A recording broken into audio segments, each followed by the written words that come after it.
At her wedding, my daughter called me staff. Her new family laughed at my clothes. I let them finish their mockery, then quietly took the microphone and made an announcement that turned their faces pale.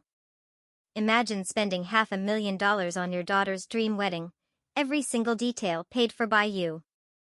Then, she stands before 350 guests, embraces a total stranger, and introduces him as her daddy, effectively telling the world you're dead. What would you do? Because what she didn't know? I was holding the final, critical check for that entire lavish reception, and I was about to make a choice that would shatter her perfect lie. My name is Jim Hayes. And for 26 years, I'd raised that girl. Scraped and saved, read bedtime stories, drove her to dance recitals. I missed 3 birthdays, sure, all for emergency plumbing calls, because burst pipes don't wait for convenient times. But I always made it up to her. Always. I paid for her private school when public education wasn't good enough for her grades. $14,000 a year at Fairview Academy.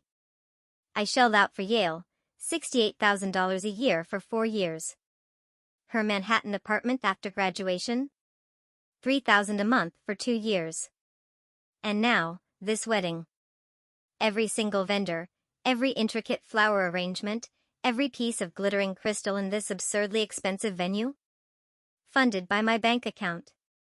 The bank account of the dead father, who was currently sitting alone at table 18, practically in the kitchen, feeling completely invisible. It was Saturday, June 15, 2024. The Ashford Estate in Greenwich, Connecticut.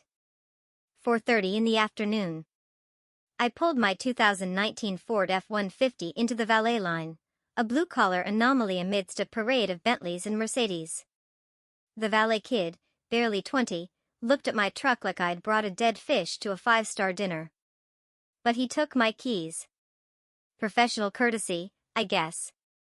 My rented tuxedo from Men's Warehouse, $89 for the day, felt like a cheap costume. Every other man here wore suits that cost more than most people's monthly rent. You don't build a business for 30 years without learning the difference between genuine quality and sheer pretense. But they had no idea who was really paying for their champagne. Inside, crystal chandeliers worth $25,000 each cast a dazzling light over 350 of Connecticut's finest. The guest list was a who's who of old money, names plastered on hospital wings and university buildings. And there was Victoria, my daughter, floating through the crowd in her $32,000 Vera Wang gown. Our eyes met. Just for a second. She looked away. A wedding planner, all clipboard and headset, found me. You must be, she scanned her list. Table 18. Table 18. By the kitchen door. Where the catering staff buzzed back and forth. Where the sound system had a slight hum. Where families put the relatives they had to invite, but didn't want to explain. That's me, I said. Victoria was at table 1, center stage, with her new family, the Whitmores. Preston Whitmore III, her soon-to-be husband, and his father, Preston Whitmore Sr., who owned half the commercial real estate in Fairfield County. Money that was old when my grandpa was still farming in Ohio. I took my seat and watched my daughter work the room. She moved differently now, practiced, like she'd been born to this. When guests asked about her family, she'd point toward table 1 and beam. My father's right over there, she'd say, gesturing to a distinguished man in his 60s with silver hair and a custom tuxedo.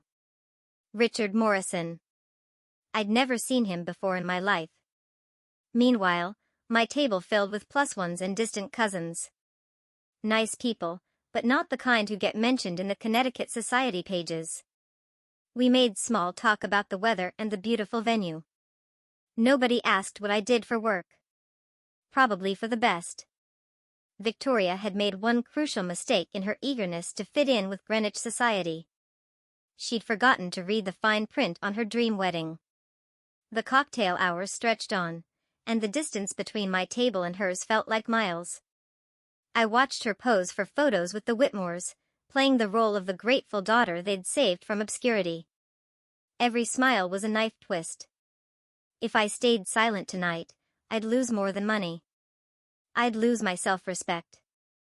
Let me tell you what 30 years of building Hayes Plumbing and Property Solutions really meant. I started in 1994 with a used van and a toolbox. Worked 16-hour days, 7 days a week for the first 5 years. Lived on peanut butter sandwiches and pure determination. But I didn't just fix pipes. I paid attention. I listened when customers talked about their problems. I learned that the lawyer with the leaking faucet was selling his building. I bought it. Fixed it up myself. Rented it out. Bought another, then another. Now, 23 locations. Hayes Plumbing and Property Solutions. We handle everything from residential service calls to commercial building management.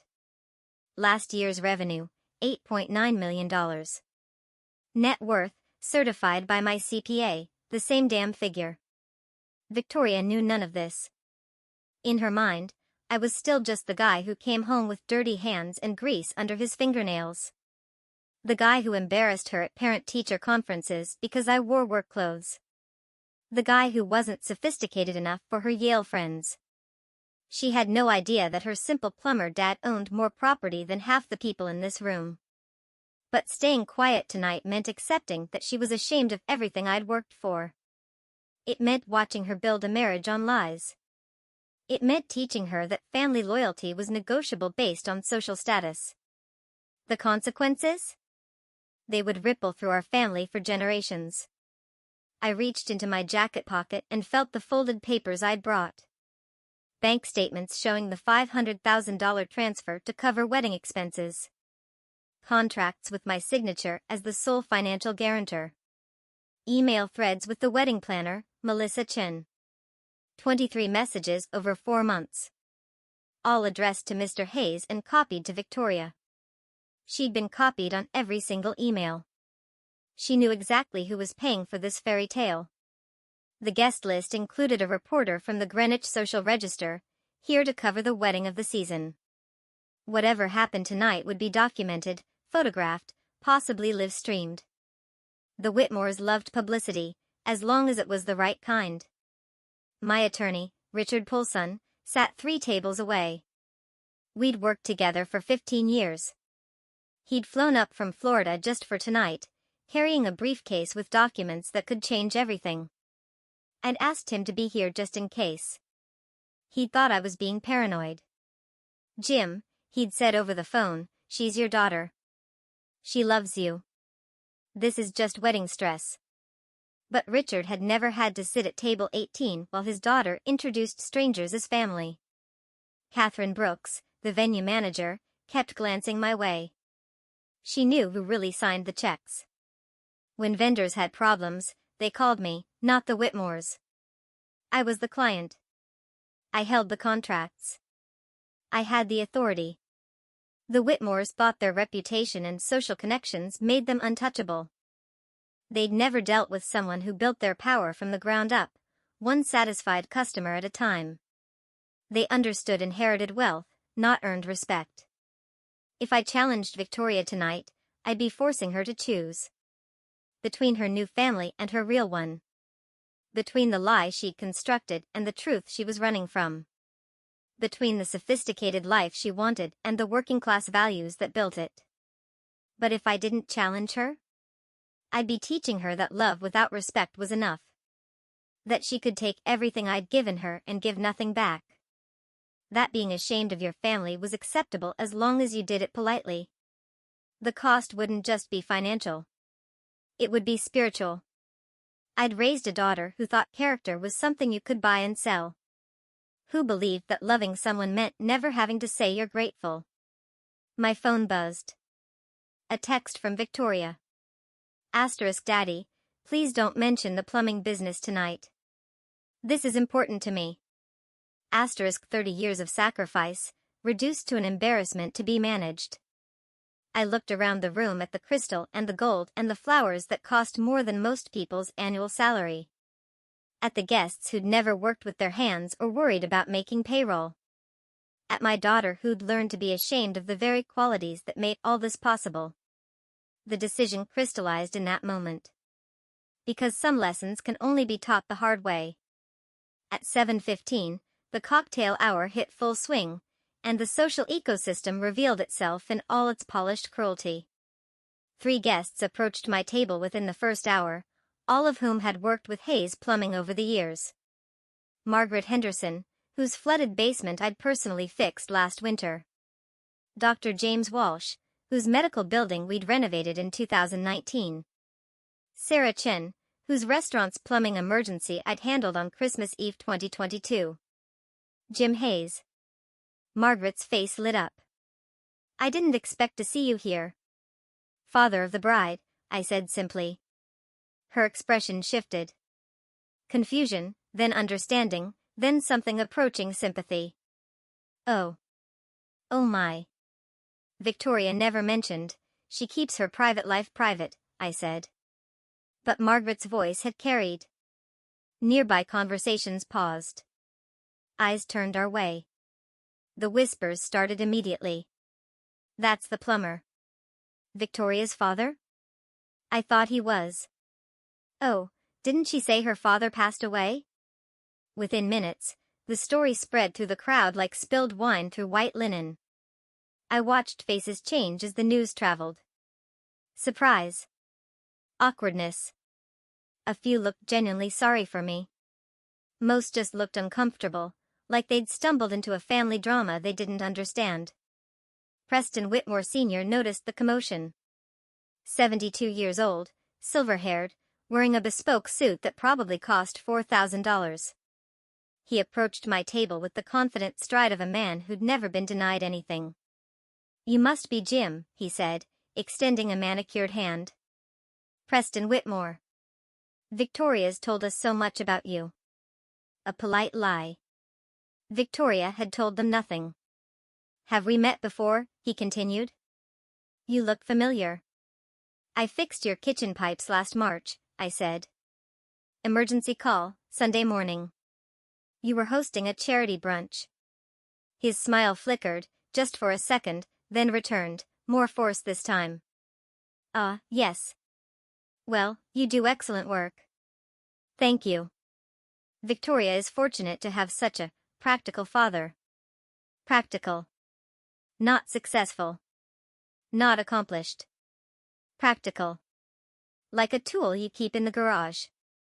He patted my shoulder, a gesture that managed to be both condescending and dismissive, and moved away. But the damage was done. The entire room now knew that the bride's father was the help. I watched Victoria's reaction from across the room. She'd seen the conversation, seen the whispers. Her face flushed red, then went pale. She said something sharp to Preston 3, who immediately looked in my direction. Not friendly. Curiosity. Assessment. Like he was calculating whether I posed a threat to his perfect evening. The string quartet played Pachelbel's canon. Servers circulated with champagne that cost more per bottle than most people spent on groceries in a month. The flowers, white orchids flown in from Hawaii, filled the air with expensive perfume. But the mood had shifted. What started as elegant anticipation now carried an undercurrent of tension. Guests kept glancing between my corner table and Victoria's center stage position. The math didn't add up, and everyone knew it. Catherine Brooks, the venue manager, appeared at my elbow. Mr. Hayes, is everything all right? Professional concern. She'd been dealing with me for months during the planning process. She knew which signature appeared on the contracts. Everything's perfect, Catherine. If you need anything at all, please let me know immediately. She emphasized immediately in a way that suggested she understood the delicate dynamics at play. Catherine had worked events for Greenwich society long enough to recognize when social hierarchies were about to collapse. Preston 3 made his way over to me. 28 years old, Harvard MBA, trust fund baby who'd never earned a callus in his life. His handshake was weak, the grip of someone who'd never held anything heavier than a golf club. Sir, he said, I want to thank you for raising such an incredible woman. She is incredible, I agreed. Victoria mentioned that you've had some challenges over the years. Challenges, like working for a living, was a character flaw. We all have challenges, I said. And of course, but I want you to know that she'll never have to worry about money again. The Whitmore family takes care of our own. Our own, like Victoria, had been adopted out of poverty instead of choosing to abandon her family. That's generous of you, I said. Family is everything to us. Blood or otherwise. Blood or otherwise, the insult was subtle, but unmistakable. Victoria might carry their name now, but she'd never really be one of them. She'd always be the girl they rescued from working-class obscurity. Preston III smiled, the kind of smile sharks probably wore before feeding, and returned to his table. But I noticed something he'd missed in his eagerness to establish dominance. The attorney I'd hired was already walking toward the stage. Victoria caught my eye across the room. For just a moment, our gazes locked. I saw fear there. Not the usual social anxiety that plagued her in high-pressure situations. Real fear, the kind that comes when you realize your carefully constructed world might be about to crumble. She'd built this new life on lies and borrowed sophistication. She'd traded her family's love for social acceptance. She'd chosen status over substance. But she'd forgotten the most important rule of any transaction: always know who holds the real power. And tonight, she was about to learn that power isn't inherited, it's earned. My phone buzzed again.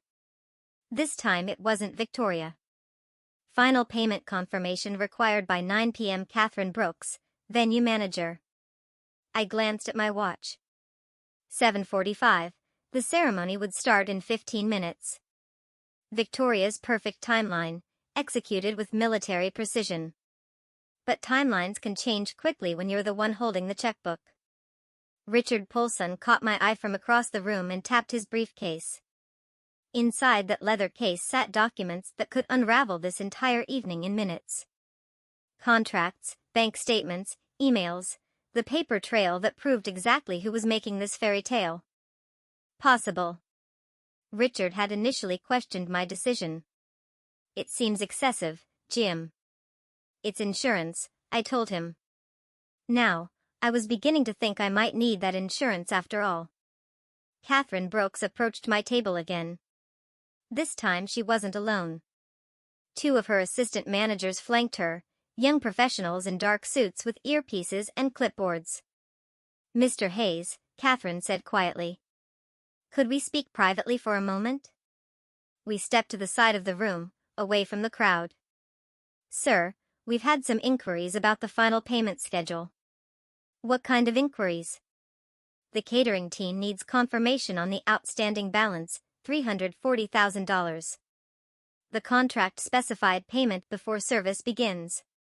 I pulled out my phone and opened my banking app. The Hayes Property Solutions business account showed a balance that would make most people dizzy. But more importantly, it showed the pending transfer to Ashford Estate Catering. Scheduled for 9:15 p.m. Scheduled, not completed. Is there a problem with the payment? Catherine asked. No problem at all, I said, as long as the service meets the standards we agreed upon. Catherine's expression shifted slightly. After 15 years in the hospitality business, she developed an instinct for when clients were about to become difficult. But she'd also learned to recognize real authority when she saw it. Of course, sir. Everything will be perfect. I'm counting on it. She returned to her team, but I noticed how they continued to watch me. Not with the casual attention they'd give a guest's father. With the focused concern they'd give their actual client. Because they understood something the Whitmores hadn't figured out yet. In business, signatures matter more than surnames. My phone rang.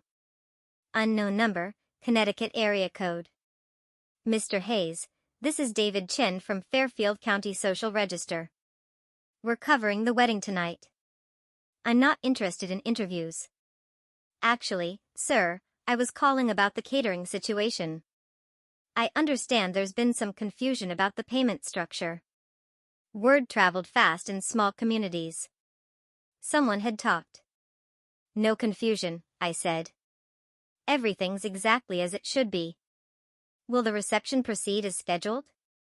Interesting question. David Chin wasn't calling about social coverage. He was calling because someone had tipped him off that tonight's wedding of the season might not go according to plan. You'll have to wait and see, I said, and hung up. Preston Whitmore Sr. was holding court near the bar, regaling guests with stories about his latest yacht purchase. $2 million for something he'd use 6 weekends a year. But he was careful to speak loudly enough that everyone could hear about his casual relationship with money. Old money loves an audience almost as much as it loves itself. But old money also makes assumptions. They assume that because they've always had wealth, they understand how wealth works. They assume that social connections are the same as business relationships. They assume that a working-class man in a borrowed tuxedo poses no real threat to their carefully ordered world. Tonight, they were about to learn the difference between having money and controlling it. The ceremony was about to begin. Victoria's moment of triumph. The culmination of months of planning and a lifetime of social climbing. But every perfect moment depends on someone keeping the lights on. And I was the one holding the switch. 8:45 p.m. dinner service was in full swing, and the mood had shifted from cocktail tension to celebration. The ceremony had been flawless. Victoria radiant in her Vera Wang gown, Preston 3 playing his part with practiced perfection. Even I had to admit, they looked good together. But the real test was about to begin. Preston Whitmore Sr. stood to give his toast. The room quieted as 350 guests turned their attention to the head table. Crystal glasses caught the light from those $25,000 chandeliers. The moment felt suspended, perfect, like a photograph from a society magazine. Friends, family, and honored guests, Preston Sr. began, his voice carrying the authority of old money and older privilege.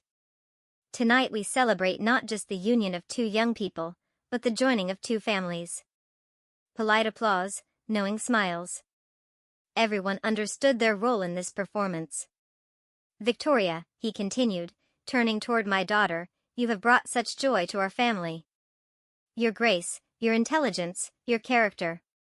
These are the qualities that make us proud to call you our daughter. Our daughter, the phrase hit like a physical blow. But I especially want to thank the man who raised you to be the remarkable woman you are today. Preston Sr. raised his glass and looked directly at Richard Morrison, the distinguished stranger sitting at the head table. To Victoria's father, a man who embodies everything we admire about integrity and dignity. The room erupted in applause. 350 people rose to their feet, glasses raised toward a man who had never changed my daughter's diaper, never stayed up all night when she had a fever, never sacrificed a single thing for her happiness. Victoria beamed, her smile radiant and grateful. She raised her own glass toward Morrison, mouthing, I love you, Daddy, for all to see. 26 years of fatherhood, erased with a single toast. But Preston Sr. wasn't finished. Victoria often tells us how fortunate she is to have been raised by such a principled man. How his guidance shaped her into someone who understands the importance of family loyalty and doing what's right. His voice carried across the room with perfect projection. In a world where so many young people lack proper role models, Victoria had the blessing of a father who taught her the difference between class and mere wealth. The irony was so thick I could taste it. Richard Morrison, Preston Sr. continued, gesturing grandly toward the impostor. Thank you for giving us the gift of your daughter. Tonight we officially welcome her into the Whitmore family, knowing that the values you instilled in her will guide her for the rest of her life. The applause was thunderous.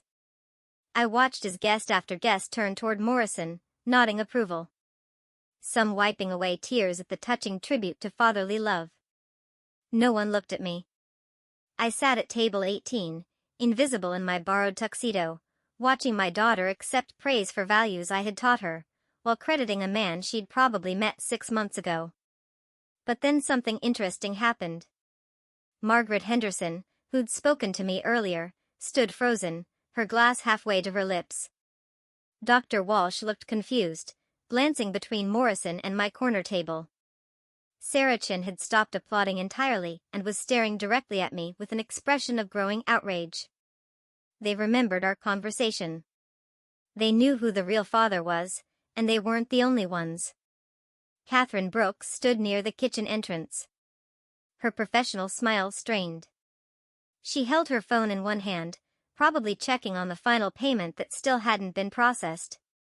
Her assistant managers flanked her, all three watching my table with barely concealed anxiety. The catering staff had paused their service to listen to the toast, but I noticed how their supervisor kept glancing at his watch. 9 p.m. final payment deadline. They'd been told that service might be interrupted if certain conditions weren't met. Preston Sr. concluded his toast with a flourish. To Victoria and Preston. May their marriage be as blessed as the family that raised her. The room exploded in celebration. Guests surged toward Morrison to offer congratulations. Victoria hugged him tightly, tears streaming down her face. Whether from joy or relief, I couldn't tell. But I noticed something else. David Chin from the Fairfield County Social Register stood near the exit with a photographer, both watching the scene with the intense focus of journalists who sensed a bigger story developing. Chin's phone was already out, recording everything. Richard Polson had positioned himself near the stage, briefcase in hand. When our eyes met across the room, he nodded once. Ready, my phone buzzed with a text from Catherine Brooks. Asterisk, sir, we need to speak immediately. Payment issues. Asterisk, I stood up from table 18. The room was still celebrating, glasses raised, people laughing and congratulating each other on witnessing such a touching family moment. But a few guests noticed my movement. Margaret Henderson watched me with growing understanding. Dr. Walsh had gone pale, realizing what was about to happen. I walked slowly toward the stage where Preston Sr. still stood, basking in applause. Each step felt deliberate, final, the point of no return. Victoria saw me coming.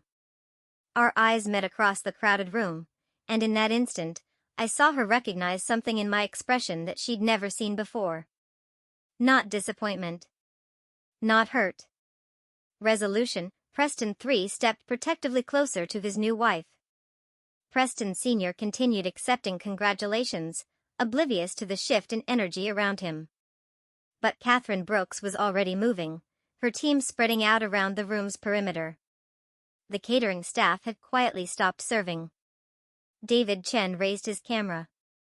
Because sometimes the truth has to be spoken loudly enough that everyone can hear it, even the people who don't want to listen. I reached the edge of the stage area. Preston Sr. finally noticed my approach, his celebratory smile faltering slightly. He probably thought I was coming to thank him for his gracious words about Morrison. He had no idea I was coming to introduce myself. I reached for the microphone. "Excuse me," I said. The room didn't quiet immediately. Conversations continued. Guests still caught up in the emotional high of Preston Sr.'s toast. But those closest to the stage began to notice something unusual. A man in an ill-fitting tuxedo approaching the microphone that had just been used to honor someone else entirely. Preston Sr.'s expression shifted from confusion to alarm. "Sir, I'm not sure this is. My name is Jim Hayes," I said, my voice carrying across the room through the sound system. "And I'm Victoria's father." The effect was immediate. Conversation stopped mid-sentence. Glasses paused halfway to lips. 350 people turned to stare at the man who just disrupted the perfect evening. Victoria went white. Preston III stepped forward, probably planning to have me escorted out, but I held up my hand. "For the past 30 minutes, you've been celebrating the wonderful father who raised my daughter."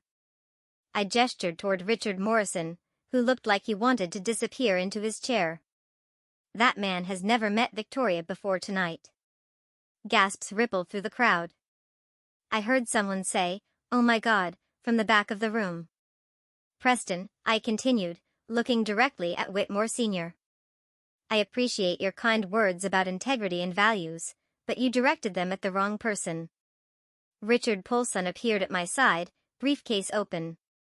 He handed me a folder of documents, bank statements, contracts, email printouts. Evidence. This is the contract for tonight's venue, I said, holding up the papers, signed by James Hayes. That's me. This is the catering agreement for $85,000. Also signed by James Hayes. The flowers contract for $28,000. The musician contract for $15,000. Every single vendor agreement for this evening. I could see faces in the crowd shifting from confusion to understanding. Margaret Henderson was nodding grimly. Dr. Walsh looked sick. The total cost of this wedding is $500,000. Every penny paid by Hayes Property Solutions. That's my company. Victoria found her voice. Daddy, please don't. Don't what? I asked. My tone still calm, but carrying more edge now. Don't tell the truth? Don't embarrass you? Don't exist? Preston Sr. stepped forward. Now, see here. You can't just, I can't what? I challenged. Pay for my daughter's wedding? Because that's exactly what I did. I held up my phone, showing the banking app. This is the business account for Hayes Property Solutions. Current balance, $12.3 million. Tonight's wedding expenses transferred in full. The room was dead silent now. Even the catering staff had stopped moving. Hayes Property Solutions, I continued, is a company I built over 30 years. We started with residential plumbing and grew into commercial property management. 23 locations, $8.9 million in annual revenue. Not bad for a simple plumber. Catherine Brooks approached the stage, flanked by her assistant managers. Mr. Hayes, she said, loud enough for everyone to hear. We need to discuss the final payment authorization. Perfect timing. Of course, Catherine, you need the final $340,000 before you can complete tonight's service. Preston Sr. looked confused. What final payment? Everything was arranged. Everything was arranged by me, I said. Through my attorney, my accountant, and my business manager. The Whitmore family has no financial involvement in tonight's celebration. I turned back to the crowd, many of whom were now pulling out their phones to record what was clearly becoming the most dramatic moment in Greenwich social history. For 6 months, Victoria asked me not to mention my work at wedding events. She was embarrassed that her father was just a plumber. She wanted to fit in with her new family's social circle. I understood that. I wanted her to be happy. Victoria's tears were flowing freely now, but not tears of joy. But tonight, she went one step further. She told you all that her father was dead. She introduced a complete stranger as the man who raised her. She erased 26 years of our relationship to maintain her social status. The crowd was restless now. Whispered conversations, shocked expressions, phones recording everything. Preston, I said, addressing Whitmore Sr. directly. You spoke beautifully about family loyalty and doing what's right. You praised the values that shaped Victoria into the woman she is today. But you gave credit to the wrong man. I held up a printed email thread. These are communications between Victoria and wedding planner Melissa Chen. 23 emails over 4 months. Victoria was copied on every message. She knew exactly who was funding her dream wedding. David Chin from the Social Register was recording everything. His photographer capturing the stunned expressions around the room. So now we come to the final payment, I said, addressing Catherine Brooks, but speaking loudly enough for everyone to hear. $340,000 to complete tonight's service. I reached into my jacket pocket and pulled out a folded check. The final payment Catherine needed. The check that would keep the reception running smoothly. The room held its breath. Catherine, as the client whose signature appears on every contract, I have a question. Does this venue provide service to people who are ashamed of their families? Catherine looked trapped.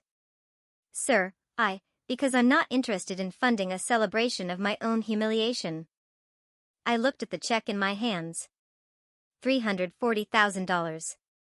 Made out to Ashford Estate Catering. Signed and ready. Then I tore it in half. The sound of ripping paper carried across the silent room like a gunshot. The contracts are void, I announced. No final payment means no continued service. I believe that's standard hospitality industry practice. Victoria screamed. Not a cry of surprise, a full-throated scream of panic and rage. You can't do this, she shouted. This is my wedding. Yes, I said calmly. It was.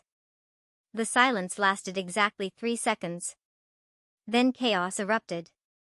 Victoria launched herself toward the stage, her $32,000 gown trailing behind her like a silk accusation.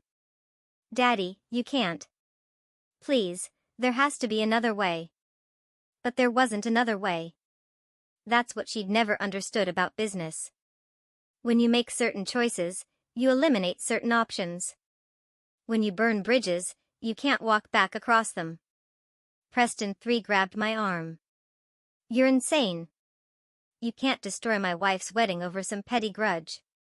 It's not a grudge, I said, shaking off his grip. It's a lesson in consequences. Catherine Brooks was already on her radio, speaking rapid-fire instructions to her team. Attention all stations. Service suspension in effect immediately. Secure all payments. Contact vendor supervisors. The catering staff began clearing tables with professional efficiency.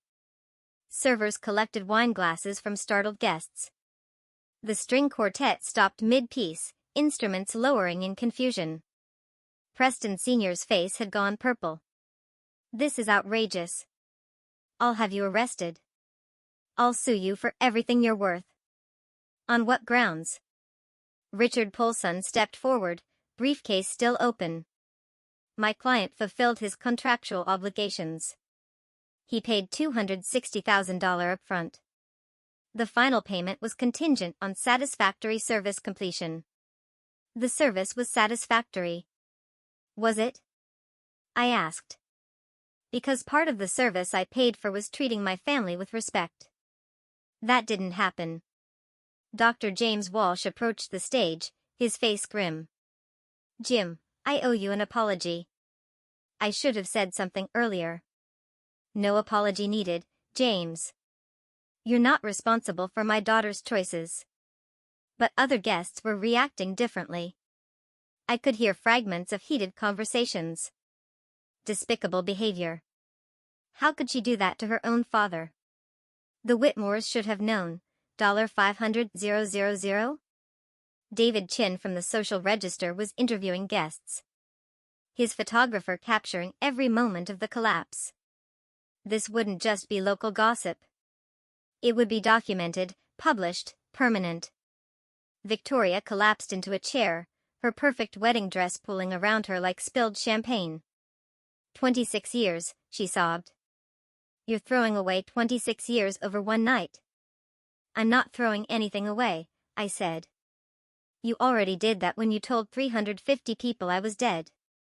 The venue was emptying rapidly now. Guests gathered their belongings and headed for the exits. Some stopping to offer quiet words of support, others clearly eager to escape the family drama. The old money crowd particularly seemed uncomfortable with such raw displays of emotion.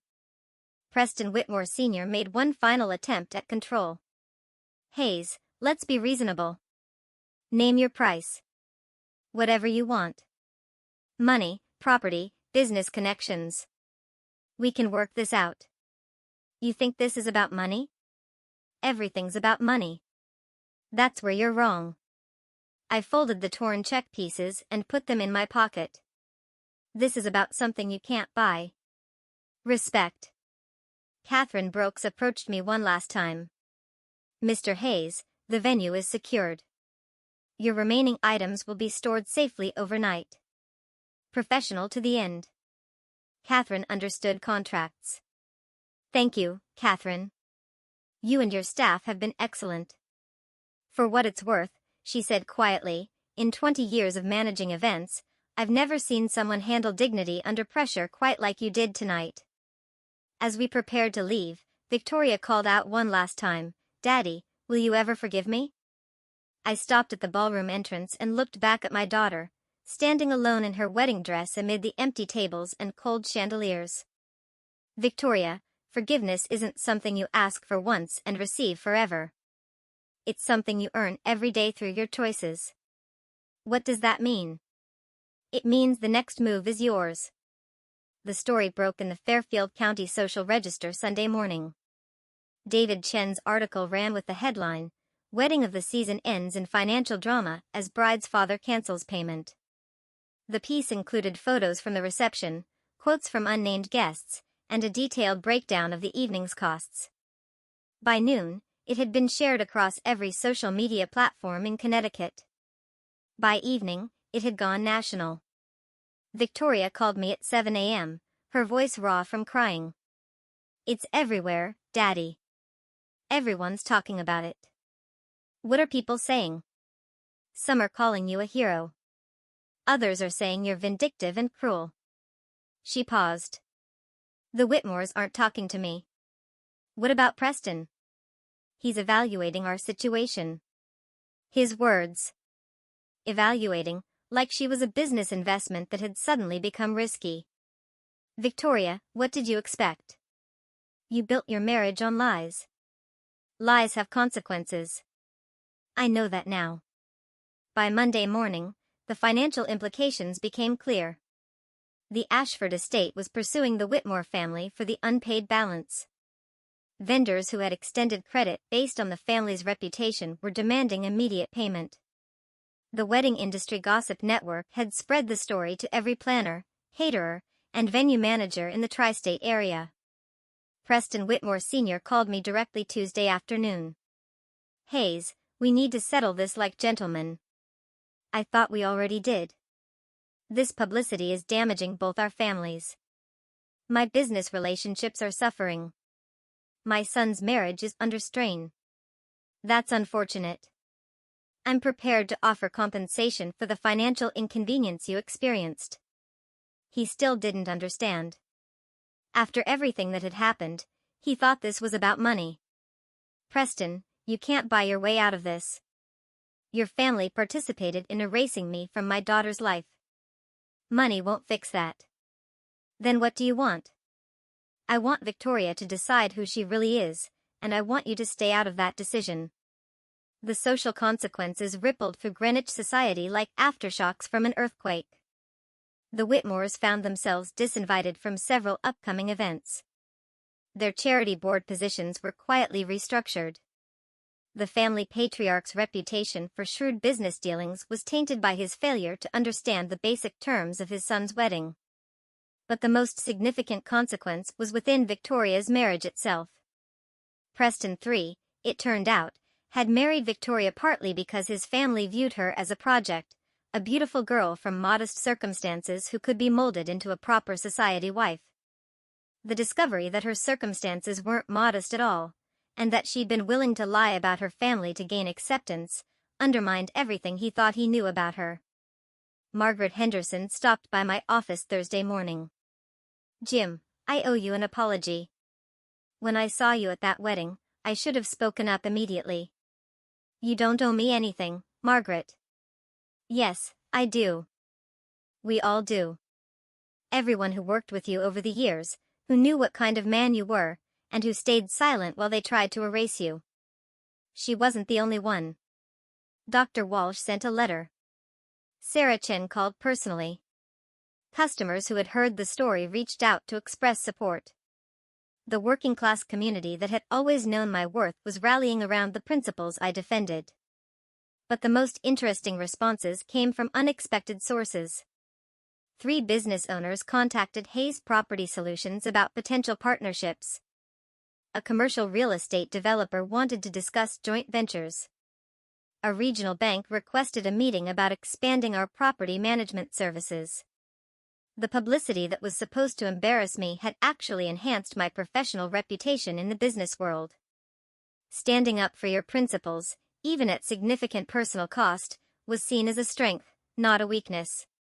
Victoria and Preston III attended marriage counseling for 2 weeks before he filed for annulment. His grounds were fraudulent misrepresentation of family background and financial status. Legal documents that would become part of the public record, ensuring that Victoria's deception followed her forever. She moved back to her Manhattan apartment, the one I'd been paying for throughout her marriage. For the first time in months, she was truly alone with the consequences of her choices. Friday evening, she called again. The annulment papers came through today. I'm sorry to hear that. Are you really, Victoria? I never wanted your marriage to fail. I wanted it to be built on truth. Well, now I have nothing. No husband, no family, no reputation. You have the same thing you've always had, the choice to be who you really are instead of who you think people want you to be. And if I make that choice, if I stop being ashamed of where I came from, then maybe we can start rebuilding what we lost. It's too late for that. It's only too late when one of us stops breathing. Until then, there's always tomorrow. The line went quiet for a long moment. I'll think about it, she finally said. That's all I've ever asked for. 6 weeks later, Victoria knocked on my office door. Not my home, my office. Hayes Property Solutions, Building A, Suite 101, the headquarters of the business empire she'd been too ashamed to acknowledge. She looked different. Simpler. Her hair was pulled back in a practical ponytail instead of an elaborate updo. She wore jeans and a sweater instead of designer clothes. Most importantly, her expression had changed. The artificial sophistication was gone, replaced by something I hadn't seen in years, genuine uncertainty. Hi, Daddy. Hello, Victoria. Can we talk? I gestured to the chair across from my desk. The same desk where I'd planned her wedding payments 6 months earlier. The same chair where she'd sat as a teenager complaining about homework while I finished paperwork. How are you doing? I asked. Honestly, terrible. The annulment made the papers. I lost my job at the gallery. Too much negative publicity. Most of my friends from the Whitmore circle won't return my calls. I'm sorry to hear that, but also relieved. Do you know how exhausting it is to pretend to be someone else every day? To monitor every word, every gesture, every opinion to make sure it fits the image you're supposed to project.